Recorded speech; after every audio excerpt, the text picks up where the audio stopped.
Ya, sebelum melanjutkan dialog, kami juga akan ajak Anda pemirsa untuk melihat bagaimana kondisi terkini di wilayah Kerawang. Sudah ada rekan kami Agung Prasetyo yang akan mengabarkan dan juga nanti kami akan ajak Anda ke wilayah Pati. Sudah ada Abdul Rohim di sana. Kita ke Kerawang terlebih dahulu, Agung. Bagaimana kemudian kondisi banjir di sana? Apakah masih tinggi intensitas banjir di sana?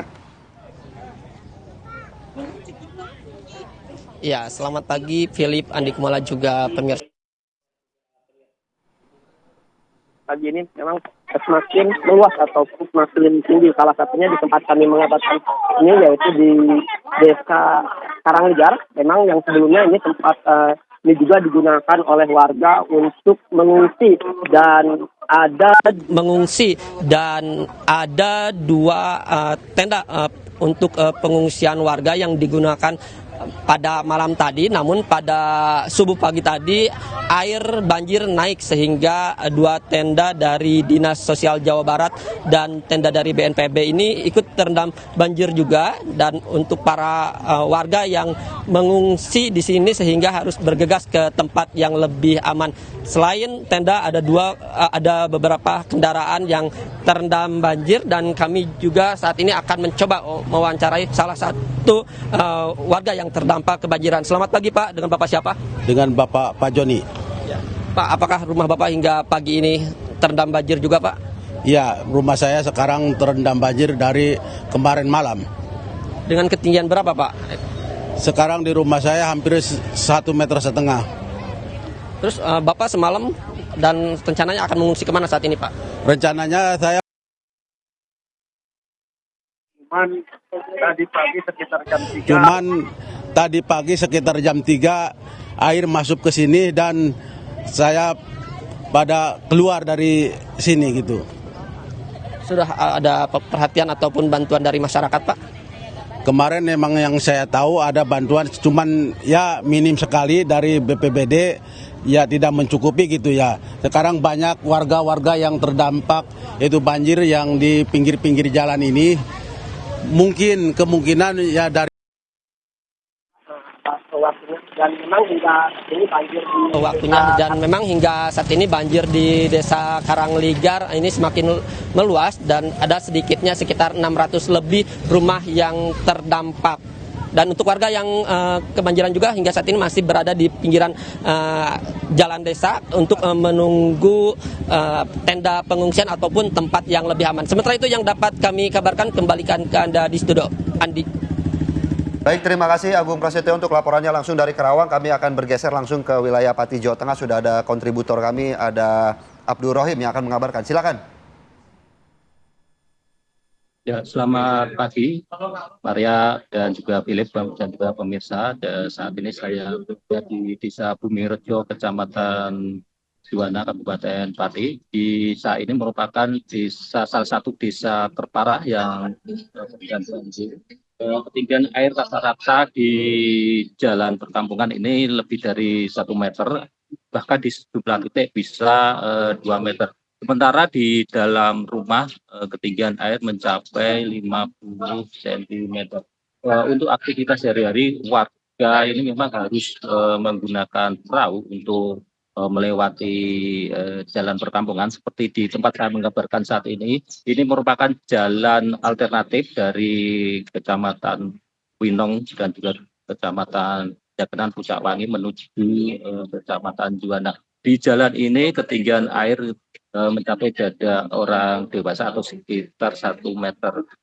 Sementara itu warga ini mulai mengungsi di sejumlah tempat yang disediakan, seperti di Balai Desa Bumirejo ini ada sekitar 50 jiwa yang mengungsi.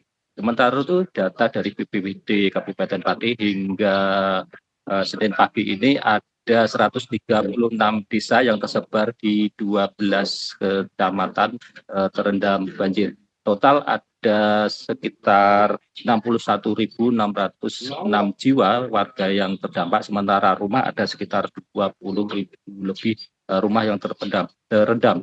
Sementara fasilitas umum ini ada sekitar 130 fasilitas umum yang mengalami dampak dari banjir bandang, dari banjir Cipade ini. Demikian, Maria. Baik, terima kasih Abdur Rohim untuk laporannya langsung dari Pati dan juga tadi ada Agung Prasetyo untuk laporannya langsung dari Kerawang. Selamat bertugas kembali, rekan-rekan. Ya, terima kasih. Pak Armi, langsung saja. Kalau kemarin kita lihat sempat ada bencana sebelumnya kan di wilayah Sumatera. Betul. Kemudian kini di sejumlah Jabodetabek juga banjir. Betul. Tapi nampaknya tidak hanya sampai di situ, bergeser lagi nih ke wilayah Jawa Tengah, Betul. Pati, Pekalongan, Kudus. Betul. Nah, apakah memang polanya seperti ini? Iya, betul. Saya kira di Sumatera saat ini sudah aman. Artinya kecuali di wilayah Lampung. Tetapi saat ini yang akan terjadi dan akan selama 6 hari ke depan, kami perkirakan ada wilayah Jawa Tengah, Jawa Timur, Bali, NTT, NTB, dan Sulawesi Selatan. Dan mungkin akhir minggu ini akan kembali ke Jakarta. Saya kira kita waspadai dan perlu kita waspadai. Rata-rata hujan itu munculnya pada saat sore dan malam hari. Ya. Sampai pada pagi hari. Saya kira Meskipun dari pagi hingga sore itu masih berawan seperti kalau kita Betul. lihat Mendung kondisi loh di Jakarta Betul. seharian Iya. gitu. Seharian. Jadi dia akan muncul nanti pada sore hari. Seperti hari ini Jakarta kita perkirakan akan muncul hujan cukup sekitar 3 jam. Sesudah itu akan reda kembali. Nah, coba perlu kita waspadai dia akan berpindah seperti Mbak Ai bilang tadi. Jawa Tengah, Jawa Timur, NTT, NTB, dan Bali serta Sulawesi Selatan.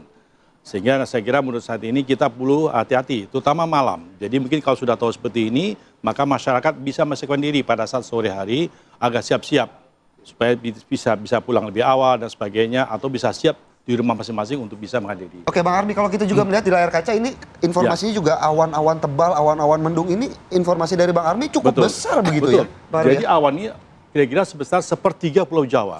Di Pulau Jawa. Dan ini terjadi selama 2 hari berturut-turut. Eh, Ini kita dapatkan dari Himawari, dan ini menurut saya awan yang akan tumbuh terus sampai kira-kira 6 hari ini ke depan. sebesar ini awannya? Betul, besar Ya. sekali itu. Itu awan semua yang putih-putih itu. Sepertiga Pulau Jawa. Ya, betul. Dan ini Jakarta kelihatan, dan Jawa Tengah, Jawa Timur juga ada berada di posisi itu. Ini ya, kondisi seperti ini akan terjadi hingga berapa lama? Setidaknya 1 minggu ke depan akan terjadi. hingga Khusus- akhir Januari begitu ya Bang Armi ya? Ya betul, akhir Januari.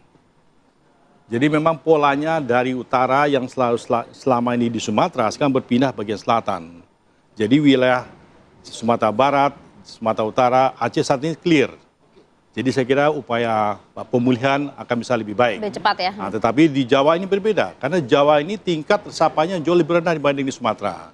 Sehingga upaya-upayanya harus struktural sebenarnya upaya penanganannya. Adakah potensi kemudian cuaca ini masih berlanjut begitu hingga bulan Februari mendatang atau seperti Sampai Secara kapan? politis dia akan berpindah ke arah timur. Jadi kira-kira Jawa Tengah, Jawa Timur, kemudian pada saat 2 minggu lagi dia akan berpindah ke tempat yang lain. Arahnya ke timur sampai dengan kira-kira akhir bulan Maret. Jadi akhir bulan Maret baru akan puncaknya nanti wilayah Jayapura dan sebagainya. Jadi saat ini kita lihat Jakarta ini sekitar Januari puncaknya. Kemudian Jawa Tengah Februari, dan seterusnya sampai ke Maret di wilayah Jayapura. Oke, tapi apa sih sebenarnya yang membedakan bibit siklon dan dengan kondisi yang terjadi saat ini ya, para pemicunya dengan yang sebelumnya pada saat kita melihat bencana di Sumatera, apakah membahayakan itu? Iya, saya kira ini hampir sama.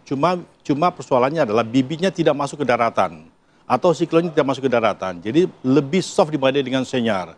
Kalau senyar dampaknya sedikit akan berbeda. Walaupun jumlah curah hujannya tidak sebesar di senyar yang ada Sumatera, tetapi karena infrastruktur di Jakarta, di Jawa dan sebagainya jauh lebih padat dan tutupan lahan jauh lebih padat, maka potensi rendamannya jauh lebih masif dibanding dengan Sumatera yang ada saat sebelum November itu.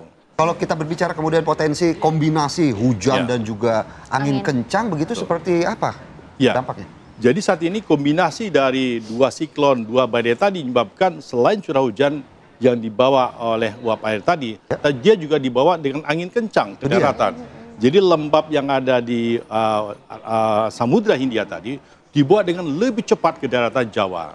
Sehingga menyebabkan hujannya menjadi lebih cepat turunnya. Dan satu lagi, dia continue. Akhirnya apa? Durasinya lebih panjang, Mas Philip. Saya kira ini yang terjadi di Jawa saat ini sehingga menyebabkan, nah ini beberapa daerah yang akan yang di mana aja itu Pak? Ini termasuk wilayah, ini adalah angin kencang, jadi yang warna hijau-hijau itu adalah angin kencang yang terjadi. Jadi angin kencang ini membawa uap air yang lembab dari lautan ke daratan. Nah, sehingga menyebabkan wilayah Jawa ini menjadi daerah yang cepat basah. Oke. Gitu. Artinya pemerintah daerah juga harus lebih waspada lagi ya. Betul, jadi mitigasinya. siap-siap BPBD, pemerintah daerah, masyarakat siap-siap, dan tentunya mendapatkan informasi dengan teliti dari BMKG karena pasti akan lebih akurat. Oke, baik, terima kasih banyak Pak Arif atas waktunya bersama Sama-sama, kami. Pak, ya. Semoga ini jadi Sama-sama, pelajaran Mas. juga ya. Artinya Sama-sama, Mas paling Philip. tidak selama seminggu ke depan kondisinya masih akan sama seperti ini. Itu nih. dia. Dan pemirsa, apa kabar Indonesia Pagi masih akan kembali di segmen selanjutnya. Kami akan hadirkan informasi viral-viral lainnya.